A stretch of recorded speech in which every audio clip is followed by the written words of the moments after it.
Obat hati, renungan harian. Jangan kita melupakan sejarah oleh George R. Knight.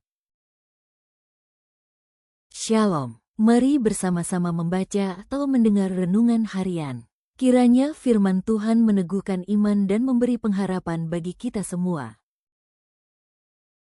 Judul renungan hari ini, manis di mulut, pahit di mulut. Ayat renungan Wahyu 10 ayat 10. Lalu aku mengambil kitab itu dari tangan malaikat itu, dan memakannya. Di dalam mulutku ia terasa manis seperti madu, tetapi sesudah aku memakannya, perutku menjadi pahit rasanya. Dan betapa manisnya itu, pada tanggal 6 Oktober hari ketika Miller akhirnya menerima bahwa tanggal 22 Oktober adalah hari yang diprediksi sebagai hari kedatangan Yesus yang kedua kali. Ia menyatakan dengan kegirangan dalam artikel di The Midnight Cry yang terbit tanggal 12 Oktober, saya melihat kemuliaan di bulan ke-7 yang belum pernah saya lihat sebelumnya. Meskipun pada 1,5 tahun yang lalu Tuhan telah menunjukkan kepada saya gambaran khas bulan ke-7, artikel Mei tahun 1843, namun saya tidak menyadari dorongan dari gambaran itu. Puji Tuhan, hai jiwaku! Biarlah Saudara Snow, Saudara Storr, dan yang lainnya diberkati atas peran mereka dalam membuka mata saya. Saya segera tiba di rumah, mulia, mulia, mulia. Saya melihat bahwa waktunya sudah tepat. Meskipun pada 1,5 tahun yang lalu Tuhan telah menunjukkan kepada saya gambaran khas bulan ke-7, artikel Mei tahun 1843, namun saya tidak menyadari dorongan dari gambaran itu.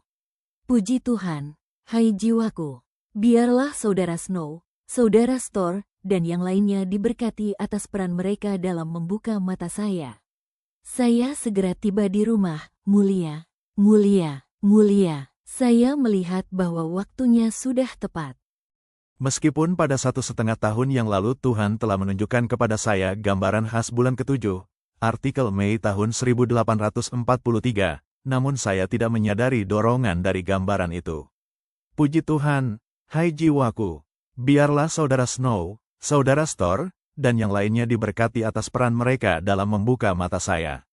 Saya segera tiba di rumah, mulia, mulia, mulia. Saya melihat bahwa waktunya sudah tepat.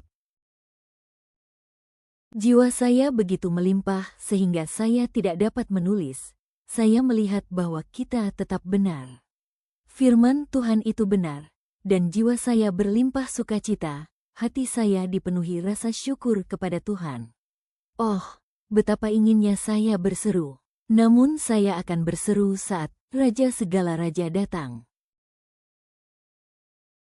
Saudara Mettings, saya mendengar Anda berkata, Saudara Miller sekarang telah menjadi seorang fanatik. Baiklah. Sebutlah apapun sesuka Anda, saya tidak peduli, Kristus akan datang pada bulan ke-7, dan akan memberkati kita semua. Oh, harapan yang mulia! Kemudian saya akan melihat Dia, dan menjadi seperti Dia, dan bersama Dia selamanya. Ya, selamanya dan selamanya. Tidak ada yang lebih manis daripada harapan akan kedatangan Kristus yang segera. Namun, Dia tidak datang juga, dan kekecewaan itu pahit.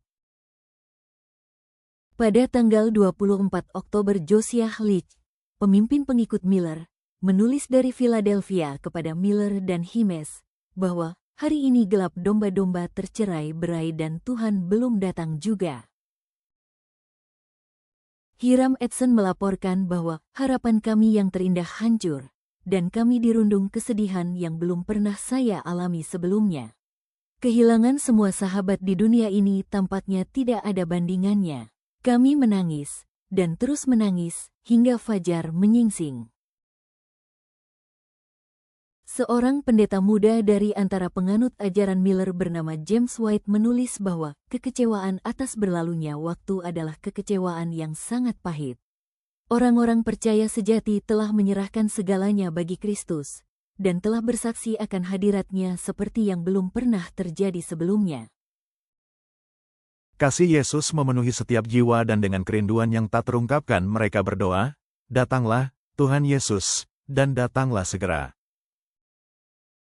Dan sekarang untuk kembali kepada kehidupan yang penuh kekhawatiran dan kebingungan, dengan menantikan ejekan dan cercaan orang-orang yang tidak percaya yang sekarang akan mencemooh seperti yang belum pernah terjadi sebelumnya, merupakan ujian iman dan kesabaran yang mengerikan. Terbukanya kitab kecil dalam tulisan Daniel sungguh manis di mulut tetapi pahit di perut. Kesimpulan singkat. Pengalaman umat penantian 1844 adalah penggenapan Wahyu pukul 10.10. Harapan akan kedatangan Kristus terasa manis, tetapi ketika penantian berlanjut, kekecewaan menjadi pahit. Namun kepahitan itu bukan kegagalan iman, melainkan sarana Tuhan untuk memurnikan dan mendewasakan umat-Nya. Tuhan tidak pernah terlambat, Dia bekerja tepat pada waktunya. Doa hari ini. Tuhan Yesus, terima kasih atas harapan manis akan kedatangan-Mu. Saat penantian terasa pahit, kuatkan iman kami. Ajarlah kami tetap setia, percaya, dan berharap hingga Engkau datang pada waktu-Mu yang sempurna. Di dalam nama Yesus kami berdoa. Amin.